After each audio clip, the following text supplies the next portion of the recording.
Amigos, bienvenidos todos a mi canal. Una mole de acero de 7 toneladas acelera por el campo de pruebas, ganando velocidad. 25 kilómetros por hora. 30. El conductor tira de la palanca. En los costados del tanque, 4 gigantescas ruedas metálicas comienzan a girar. Golpean el suelo con tal fuerza que la máquina se desprende del terreno y se eleva por los aires. El tanque soviético, efectivamente, está saltando. Esto no son escenas de una película de ciencia ficción, ni un truco alocado para un rodaje. Es la prueba real de una máquina de combate creada por ingenieros en Leningrado en el año 1937. Un tanque que debía ser capaz de saltar sobre trincheras y fosos, como una rana sobre los charcos. A mediados de la década de los 30, los tanques ya habían demostrado su eficacia en los campos de batalla. Las máquinas de orugas rompían las defensas, apoyaban a la infantería y sembraban el terror en el enemigo. Pero existía un problema fundamental que no dejaba descansar a los ingenieros militares de todo el mundo. Los amplios fosos antitante y las profundas trincheras convertían incluso a los tanques más potentes en montones de metal indefensos, atrapados ante el obstáculo. Un foso antitanque era una estructura de ingeniería con parámetros muy claros. La profundidad debía ser de al menos 2 metros y la anchura de entre 3,5 y 5 metros. Estas dimensiones no fueron elegidas al azar. El tanque se acercaba al foso, intentaba cruzarlo y, o bien se quedaba clavado con el morro en la pared opuesta, o directamente caía al fondo. La máquina se convertía en un blanco inmóvil para la artillería enemiga. La tripulación quedaba atrapada en una trampa. En la Unión Soviética intentaron resolver este problema de formas muy diversas. Algunos diseñadores propusieron hacer los tanques más largos para que el chasis pudiera cubrir la anchura del foso. Otros desarrollaron puentes lanzadores especiales y otros experimentaron con orugas adicionales, ruedas de rodadura agrandadas o fajinas especiales hechas de troncos. Todas estas soluciones tenían un defecto crítico. Hacían al tanque más pesado, más lento, más caro y más difícil de fabricar. En el verano de 1937, el ingeniero Vasily Vasilievich Linzer, de la oficina de diseño de la fábrica número 185 Kirov, en Leningrado, propuso una idea que parecía completamente descabellada. El tanque no debía pasar por encima del foso o la trinchera. El tanque debía saltarlos. Sí, exactamente eso. Saltar, despegar todas sus orugas del suelo y sobrevolar los obstáculos en vuelo libre. Los tanques convencionales solo podían dar pequeños saltos al pasar por una rampa o un desnivel brusco.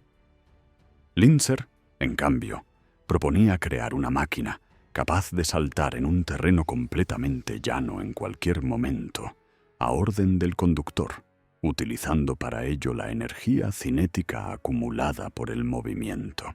¿Cómo debía funcionar esto? En los costados del tanque se instalan 4 enormes excéntricas, ruedas metálicas de forma irregular, con salientes de agarre. El tanque acelera y acumula energía de movimiento. El conductor tira de la palanca. Las excéntricas, a través de un sistema de embragues, se conectan a la transmisión y comienzan a girar rápidamente. Sus salientes golpean el suelo con una fuerza descomunal, impulsando la máquina hacia arriba. En el momento del despegue, la tracción se desconecta automáticamente. El tanque se eleva en el aire y la energía acumulada lo desplaza hacia adelante. Pero cuando más de 7 toneladas de acero caen al suelo tras un salto, el impacto del aterrizaje será monstruoso. Linzer y sus colegas comprendían el peligro. Diseñaron un asiento especial para el conductor montado sobre potentes amortiguadores hidráulicos que debían absorber la mayor parte de la energía del golpe. Además, equiparon el asiento con cinturones de seguridad. El conductor se abrochaba como el piloto de un avión. La dirección de la fábrica aprobó el proyecto. Si lograban crear un prototipo funcional, sería una auténtica revolución en la construcción de tanques. Los tanques soviéticos podrían superar cualquier obstáculo antitanque. El enemigo simplemente no podría detener estas máquinas con las defensas de ingeniería tradicionales. Los fosos anchos se saltarían, los terraplenes altos se brincarían y los obstáculos de troncos se sobrevolarían. El proyecto recibió la denominación oficial de TPP-2, Tanque para la Superación de Obstáculos. El trabajo comenzó de inmediato. Los diseñadores debían resolver multitud de retos técnicos, crear un sistema de excéntricas fiable, calcular la velocidad de aceleración óptima y garantizar la seguridad del conductor. Pero lo más importante era demostrar que el concepto mismo del tanque saltarín era viable. Los cálculos teóricos indicaban que para un salto exitoso, el tanque necesitaba acelerar aproximadamente hasta los 25 kilómetros por hora. A esa velocidad, la energía cinética debería ser suficiente para un vuelo que permitiera superar un foso estándar. ¿Pero qué mostraría la práctica? Como base, los diseñadores tomaron el tanque ligero T-26, una de las máquinas más comunes del Ejército Rojo. Se eligió por su diseño relativamente simple y su base técnica bien conocida. Pero lo más importante era que se podía aligerar seriamente. El peso era un parámetro crítico. Cada kilogramo de más significaba la necesidad de alcanzar una velocidad mayor antes del salto. La única salida era aligerar la máquina al máximo. Los ingenieros diseñaron las excéntricas, planearon su sistema de propulsión conectado al motor mediante embragues y ejes y calcularon las características de los amortiguadores hidráulicos para el asiento del conductor. Si eran demasiado blandos, no absorberían el golpe. Si eran demasiado rígidos, lo transmitirían directamente a la columna vertebral. Cada detalle requería un desarrollo minucioso. Quedaba por delante la creación del prototipo, largos meses de trabajo y pruebas. Nadie sabía si realmente se podría obligar a un tanque a saltar. Quizás toda la idea estaba condenada al fracaso. O quizás la Unión Soviética crearía realmente una máquina de combate revolucionaria capaz de saltar sobre cualquier obstáculo.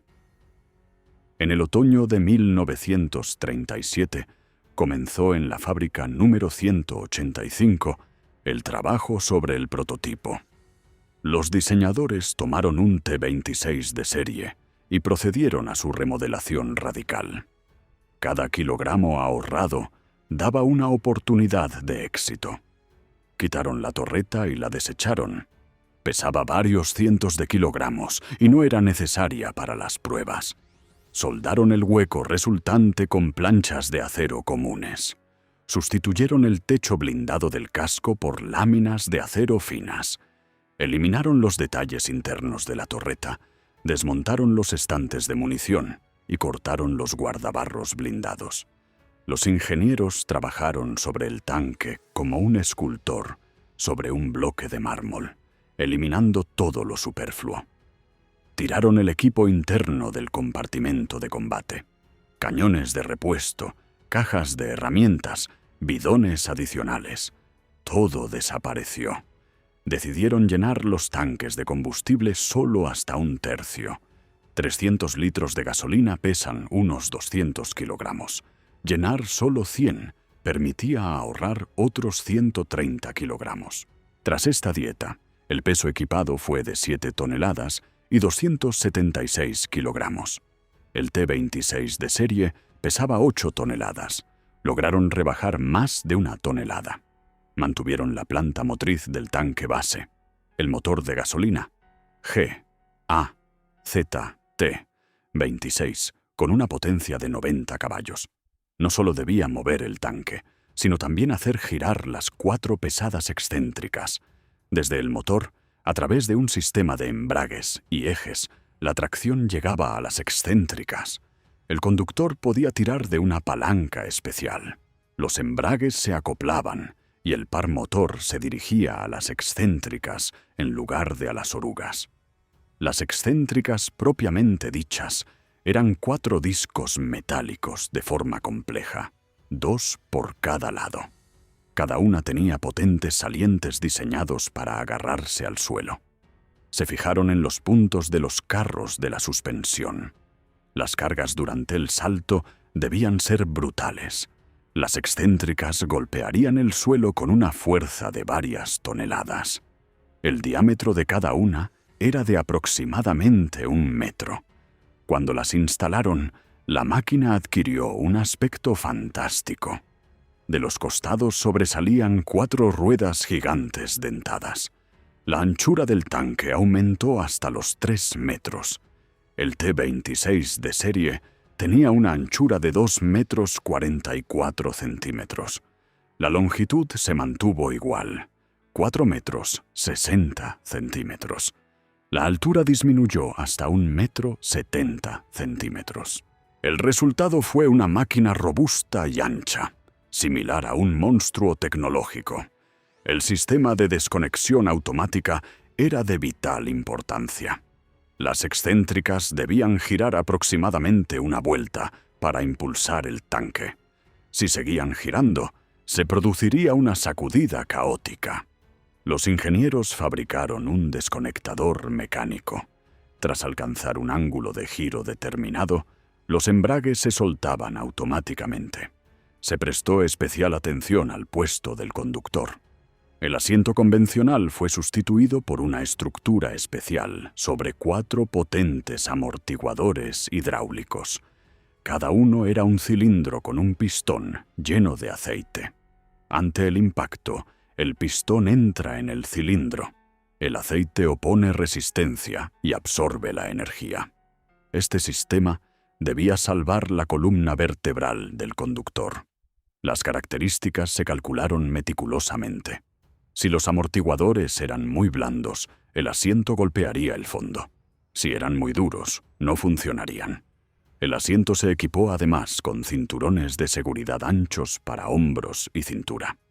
El conductor debía abrocharse como un piloto. Los controles siguieron siendo los estándar: 2 palancas de dirección y pedales. Solo se añadió la palanca para activar las excéntricas a la derecha del conductor. A finales de noviembre de 1937, el prototipo estaba listo. Los obreros caminaban alrededor, observando las excéntricas sobresalientes. Alguien bromeó diciendo que el tanque parecía un escarabajo. Otros lo comparaban con una rana gigante. Los representantes militares llegaron para la inspección. Examinaron la estructura y revisaron la documentación. Los ingenieros explicaban el principio de funcionamiento y mostraban los cálculos. Los militares negaban con la cabeza, ya fuera por admiración o por duda. Comenzaron las comprobaciones. Colocaron el tanque sobre soportes, elevaron las orugas, arrancaron el motor, revisaron la transmisión y las marchas y activaron la tracción de las excéntricas. El conductor tiró de la palanca. Se oyó el clic de los embragues. Los 4 discos comenzaron a girar, ganando velocidad. Más rápido, todavía más rápido. Los salientes cortaban el aire con un silbido. El desconectador funcionó. Los embragues se soltaron y las excéntricas frenaron. La mecánica funcionaba exactamente según los cálculos. Revisaron el motor de arranque, la refrigeración, los frenos. Todo estaba en orden. Las pruebas estáticas fueron un éxito. Ahora quedaba lo más aterrador: sacar el tanque al campo de pruebas, acelerarlo a la velocidad necesaria e intentar que saltara. ¿Funcionaría? ¿Sobreviviría el conductor si la máquina saltaba y se estrellaba contra el suelo? 26 de noviembre de 1937. Una mañana fría. En la pista de pruebas de la fábrica número 185 se reunieron ingenieros, militares y obreros. Todos vinieron a ver el tanque que debía saltar. El TPP-2 esperaba al borde de la pista con sus excéntricas apuntando a los lados. El conductor ocupó su lugar y arrancó el motor. La tarea era sencilla: acelerar a 25 kilómetros por hora, activar las excéntricas y saltar. Antes de salir, realizaron comprobaciones, pusieron el tanque en soportes y el conductor metió una marcha. Las orugas giraron en el aire. Luego activó las excéntricas. Los 4 discos rotaron y el sistema se desconectó automáticamente. Todos los sistemas estaban operativos. Bajaron el tanque de los soportes y la máquina se puso en marcha. Las orugas tableteaban sobre el hormigón. 10 kilómetros por hora, 15, 20, 23. Era el momento. El conductor tiró de la palanca. Clic de los embragues. Los 4 discos giraron con fuerza al recibir el par de la transmisión. Sus salientes tocaron el hormigón y... nada. El tanque no saltó. Las orugas se bloquearon. Toda la potencia se fue a las excéntricas. La máquina perdió velocidad bruscamente y se desplazó de lado, dejando marcas negras sobre el hormigón. Las excéntricas patinaban sobre la superficie húmeda. Sus dientes rascaban sin encontrar agarre. Un fracaso. El tanque se detuvo. El motor se caló. El conductor salió decepcionado. En lugar de un salto, solo un deslizamiento por la pista. Los ingenieros corrieron hacia la máquina. Uno examinaba las excéntricas, otro revisaba la tracción. Los militares anotaban en sus cuadernos qué había salido mal. El primer problema era evidente. La velocidad de entre 23 y 25 kilómetros por hora resultó insuficiente. La energía cinética no bastó. Los cálculos habían sido demasiado optimistas. El segundo problema: la superficie. Hormigón liso y húmedo. Los dientes resbalaron como ruedas sobre hielo. Hacía falta tierra, suelo real, algo donde los dientes pudieran morder. El tercer problema: al revisar los mecanismos se descubrió una fricción colosal. El metal se desgastaba soltando virutas. Había surcos en los ejes de hasta 1 milímetro de profundidad y arañazos en los engranajes. Una parte enorme de la potencia se perdía. Los ingenieros estimaron que si el motor entregaba 90 caballos y se perdía entre el 20 y el 30% por fricción, a las excéntricas solo llegaban 60 o 70.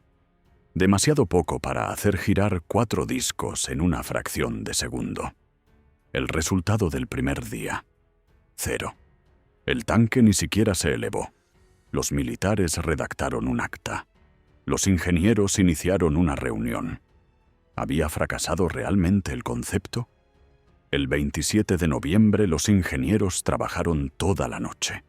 Desmontaron la tracción, localizaron los puntos de fricción, engrasaron las piezas y ajustaron los embragues, esperando que una tracción mejorada y una velocidad mayor dieran resultado. El tanque aceleró. El conductor exprimió el máximo. 25, 27, 28 kilómetros por hora. Activación de las excéntricas. Giraron más rápido. La lubricación ayudó. Golpearon el hormigón. El tanque dio un sacudón.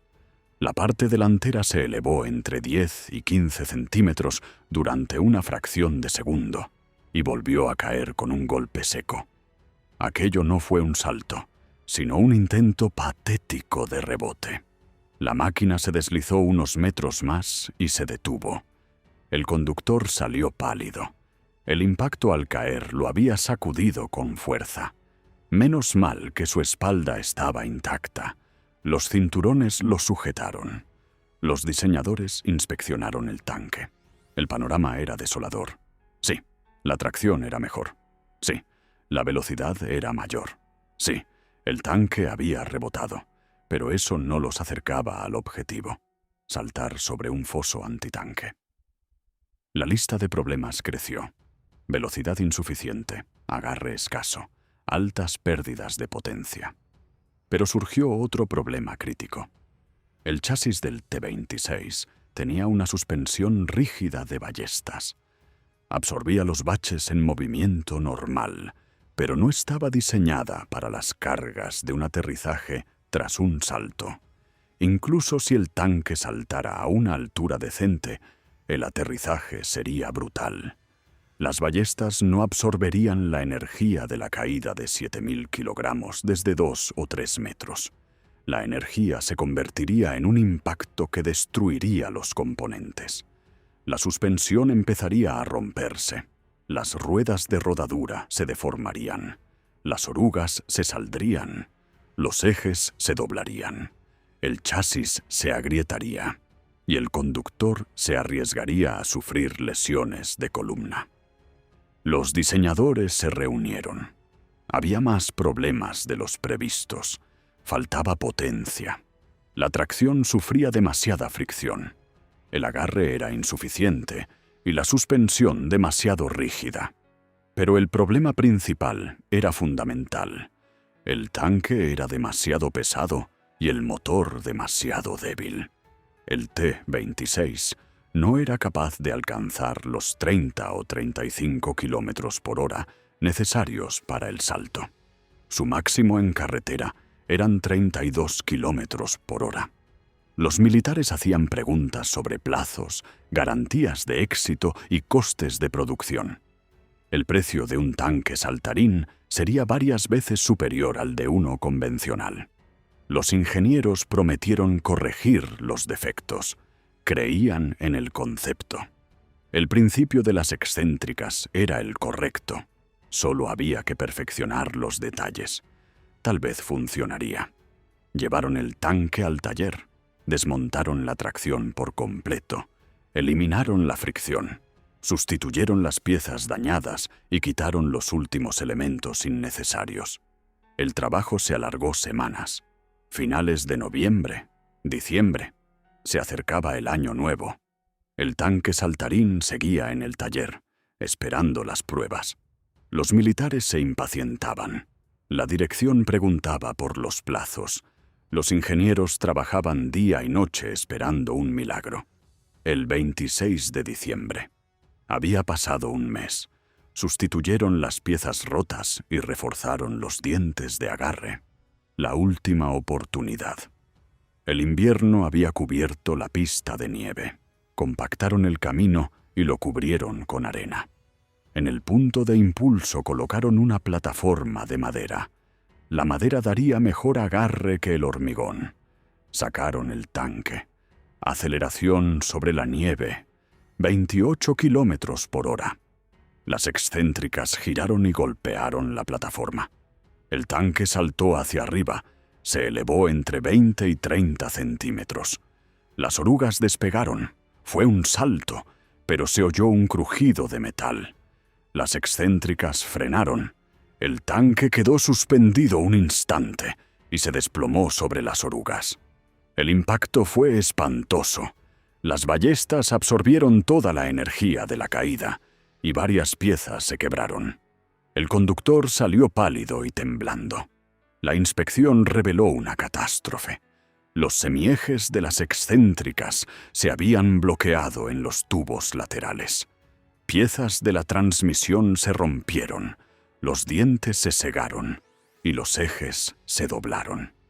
Aparecieron grietas en los cárteres, las ballestas se deformaron y las ruedas de rodadura quedaron abolladas. Un solo salto y el tanque quedó destruido. ¿Qué había pasado? Los dientes se clavaron demasiado profundo en la madera, se atascaron, pero siguieron recibiendo el par de la transmisión. La carga colosal dobló los semiejes y los bloqueó.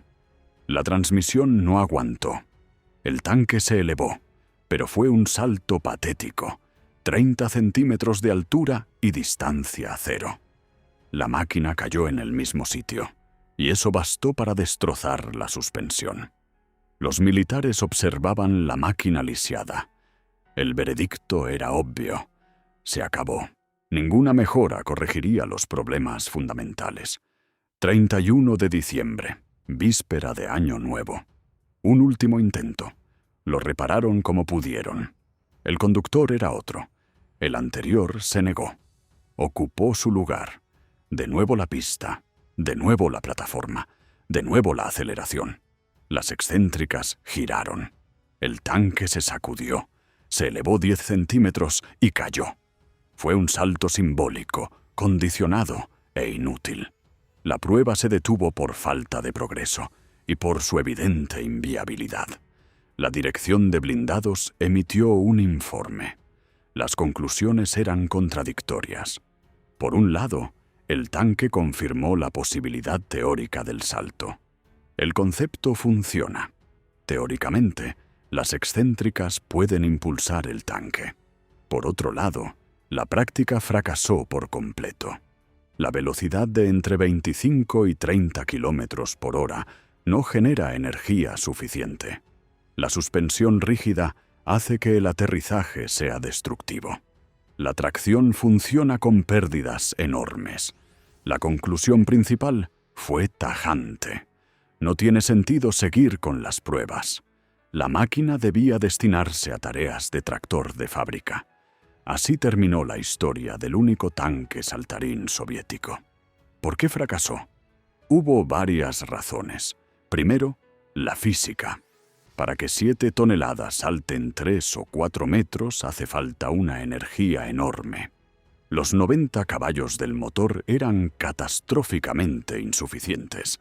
Incluso tras aligerarlo, el tanque pesaba más de 7.000 kilogramos. El motor no podía acelerarlo a 35 o 40 kilómetros por hora y, al mismo tiempo, hacer girar las 4 excéntricas. Segundo, la mecánica. La tracción era demasiado compleja y poco fiable. Pérdidas por fricción, sobrecargas, bloqueos y averías. Incluso esos 90 caballos llegaban a las excéntricas con pérdidas colosales. Tercero, la base.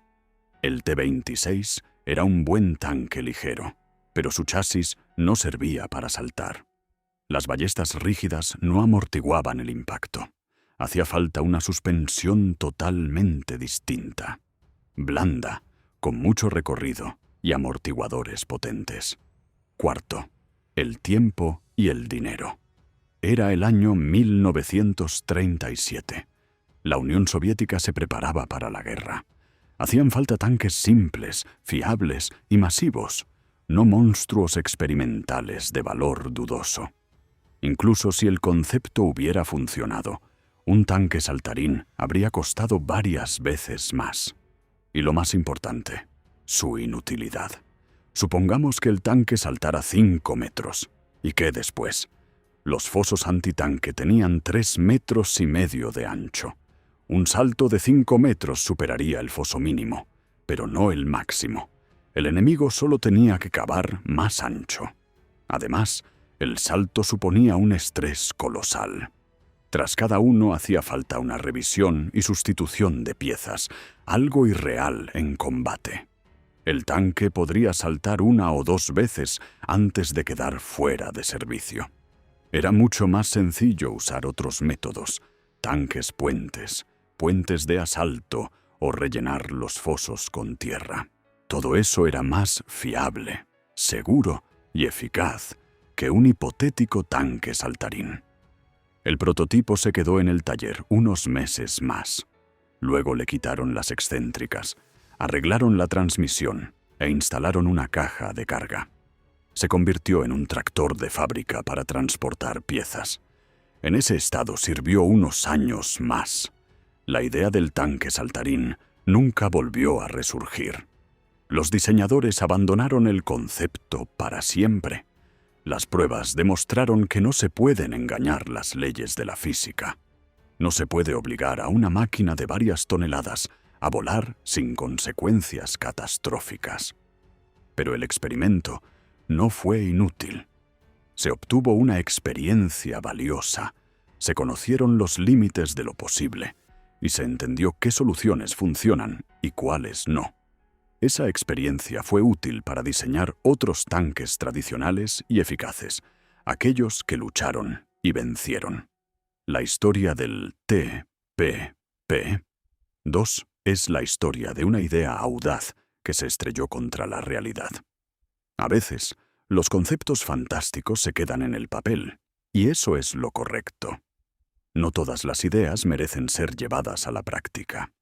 Si os interesan estas historias de tecnología militar alocada, dadle a me gusta y suscribíos. Aquí analizamos los inventos militares más absurdos que parecían geniales, pero acabaron en desastre. Hasta la próxima.